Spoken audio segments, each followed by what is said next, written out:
Λέγομαι Μάια Βορίσου Τσφατκόβα. Ωραία. Πού μένετε? Μένω στην Αύπακτο. Από πού είστε? Από την Βουλγαρία, πιο συγκεκριμένα από την πόλη Βίδιν, που βρίσκεται στην όχθη του ποταμού Ντούναβη. Απέναντι στην άλλη όχθη βρίσκεται η Ρουμανία και είναι συγχρόνως και 30 χιλιόμετρα από το τελωνείο της Σερβίας. Πότε ήρθατε στην Ελλάδα? Στην Ελλάδα ήρθα το 1997, σχεδόν 16 χρόνια. Γιατί φύγατε από τη χώρα σας? Από τη χώρα μου έφυγα βασικά για τους οικονομικούς λόγους, κυρίως αυτά. Γιατί επιλέξατε την Ελλάδα ή αυτή την περιοχή, την Αύπακτο? Επειδή η απόσταση ήταν πολύ μικρή, είχα και μια φίλη που είχε δουλέψει στην Ελλάδα και μου είχε πει τα καλύτερα.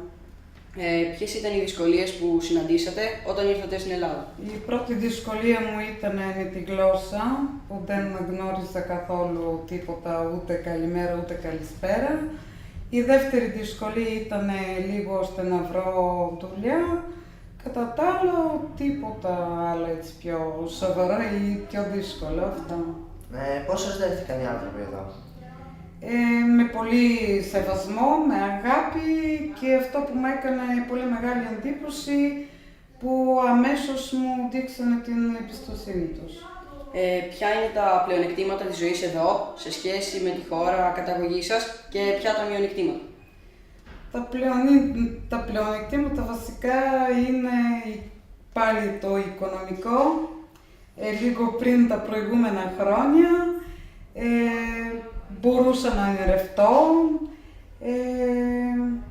Τα μειονεκτήματα δεν μπορώ να πω, δεν έχουμε μεγάλες διαφορές. Ίσως λίγο η γραφειοκρατία που είναι λίγο λιγότερη στη Βουλγαρία και τώρα πια οι φόροι. Σκέφτεστε να επιστρέψετε στη χώρα σας? Όχι, δεν σκέφτομαι. Έχω οικογένεια, έχω σπίτι, οι γονείς μου έχουν πεθάνει πριν πολλά χρόνια, η αδερφή μου μένει στην Ελλάδα, οπότε δεν έχει κάτι που να με κρατήσει για να με γυρίσει πίσω. Ποια είναι τα χαρακτηριστικά της παραδοσιακής διατροφής στη χώρα σας και πόσο διαφέρει από την αντίστοιχη ελληνική? Δεν έχουμε σχεδόν καθόλου διαφορές, είναι σχεδόν τα ίδια. Έτσι μικρή διαφορά είναι που στο καθημερινό μας φαγητό χρησιμοποιούμε πολύ το κόκκινο πιπέρι, τις καυτερές πιπέριες που εδώ σχεδόν δεν χρησιμοποιούνται. Είναι τα τουρσιά, επειδή ο χειμώνας είναι μεγάλο χρονικό διάστημα, σχεδόν 6 μήνες. Αυτά, κατά τα άλλα, λαχανικά, όσπρια, κρέατα και τέτοια είναι σχεδόν οι συνήθειες. Τι πιάτα ετοιμάσατε για εμάς?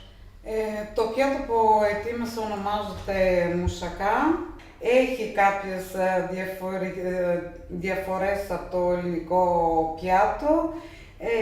Λείπει η μελιτζάνα, το κολοκυτάκι και δεν έχουμε μπεσαμέλ, έχουμε γιαούρτι με αυγά.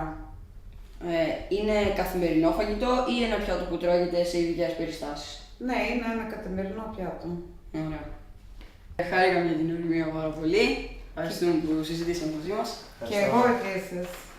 Ευχαριστώ. Ευχαριστούμε.